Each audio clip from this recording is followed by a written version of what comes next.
got a number of things that we believe in at Unilever and that we base all of our decisions around. We have our compass and we have our standards of leadership and our sense of purpose.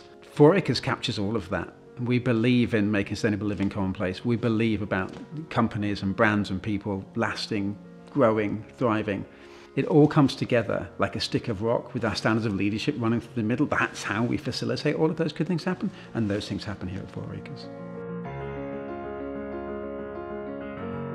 The most important things about the design for us were to consider the heritage of the buildings and the garden, the amazing Grade 2 listed arts and crafts house, and how the qualities could be reconfigured in a way that assists Unilever in developing their narrative, particularly around sustainability, wellness and the environment, and just really taking the amazing assets that are here and actually making them better used. We felt that it was really important that whatever they did here in terms of sustainability was setting an example. If we're going to take seriously our commitments on society and inequality and sustainability, then we have to be seen to investing in 4 Acres.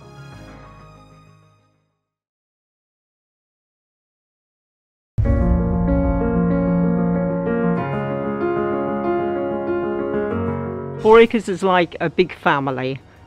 We've always been a small team that have worked here, and we bonded very closely. I mean, especially there are a few people who have been here quite a long time, and you know, I think we've spent more time together than we have with our own family. I'm just excited about the whole project work that's going to take place. Literally, the site has been crying out for this work for a very long time, and we're going to see some great improvements across the site.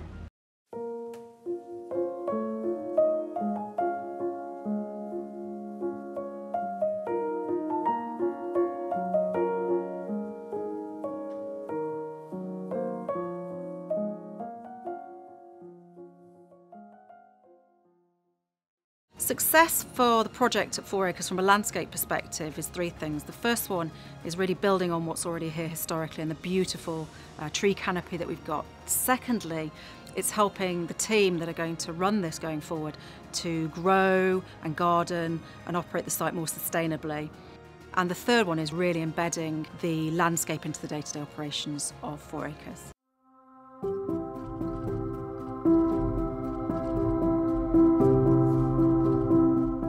In the years to come, Unilever has to play a part in solving many major problems in the world, particularly climate change and global inequality.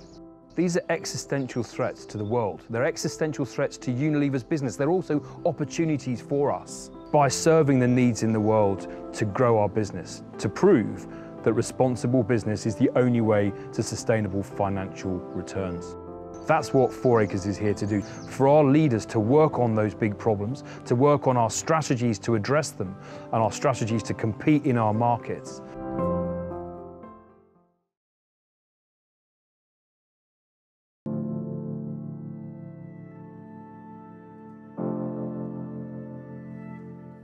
One of the things we wanted to do was to really talk about sustainability and the way in which we can demonstrate that here at 4 Acres. So we hope to be carbon neutral by the end of this year, and that will involve putting in ground source heat pumps, air source heat pumps, solar technology, and a building management system that actively monitors our actions and constantly tracks how well we're doing against those targets.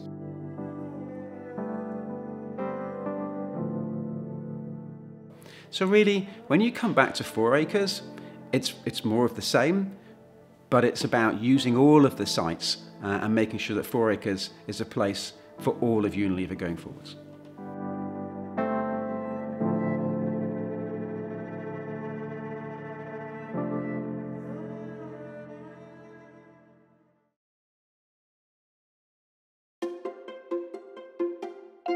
I think when you live with a project like this, like myself and the team have for 18 months, progress seems very slow and frustrating.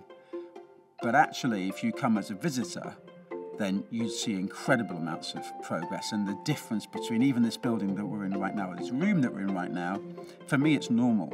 But if you hadn't been in this room for 6 months, The ceiling is completely different. The AV technology is completely different. The lounge is completely, everything is fundamentally different, but yet the same. So lots has been happening and it's been really exciting, but it's not been without setbacks and frustrations. The refurbishment was well underway, and then there was some asbestos detected, which required removal from site, and obviously there was a delay in the project, which put everything behind, and you need to get sort of planning to remove that. That was a big setback for us and real frustrating. Lots of stakeholders that wanted to be coming here couldn't. But it's an old building, particularly the Manor House. It's 1920s. Asbestos was used everywhere. It was the miracle product back in the day, so you could find it everywhere, and turned out it was everywhere. So we had to shut down large parts of the project. I think if you talk to our project managers or our construction folks at ISG, they'll tell you quite rightly that there have been incredible headwinds. Brexit and COVID and just international supply chain. If anyone's doing a building project, they're doing it now. And so the construction side of it has been real frustrating.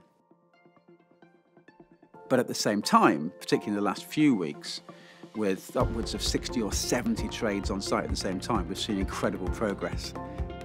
I'm excited about starting to make the site look like an operational site again rather than a building site. And I'm super excited to get our folks, our friends, our colleagues from Unilever and from outside of Unilever into the building and to see their reaction.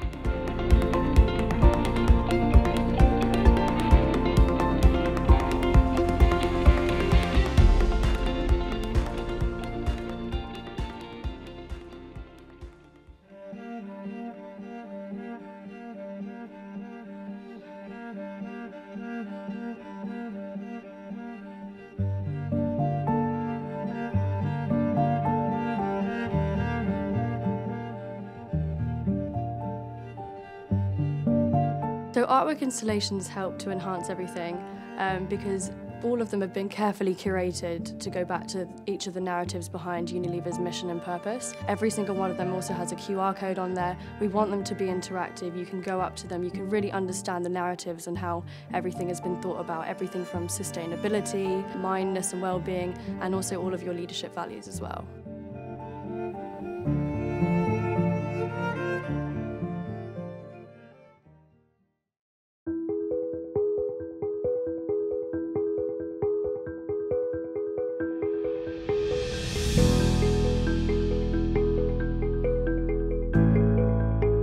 What am I most proud of is a really great question, because there's so much. From the way that the team here, the Sodexo team, managed the 2 years of lockdown and furlough, and they applied themselves to redeveloping the cottage and working the gardens and really going out of their comfort zone and adding to the overall value here.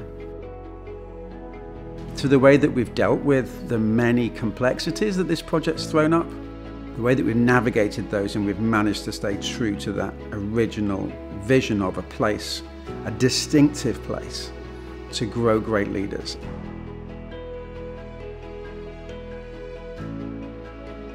I would describe 4 Acres as the home for transformational leadership conversation, as a beacon for leadership for purpose and performance, and in the process of that, also a beacon for sustainability and everything that Unilever stands for. And then, if I try to use just simpler words, it's just lovely. It's a safe and lovely place to have these conversations. I think this couldn't have happened if we hadn't been able to be collaborative and people came along on the journey.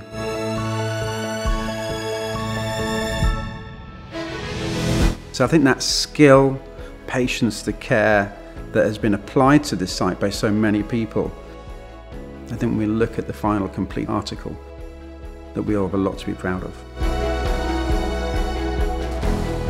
I do believe that this has been the best kept secret within Unilever for a very long time, and now we can open up our arms, welcome more people in and extend that invite, hopefully utilising the site a hell of a lot more than what we have done before.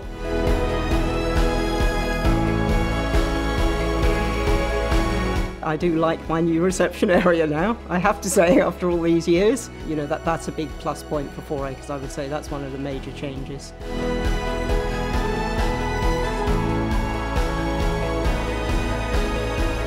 from when you come in the entrance.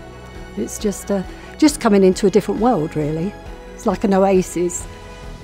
We've now got the building, we've got the foundation, and now the next phase, the next journey in 4 Acres purpose is about realising that potential that we saw 2 years ago and putting it into practice.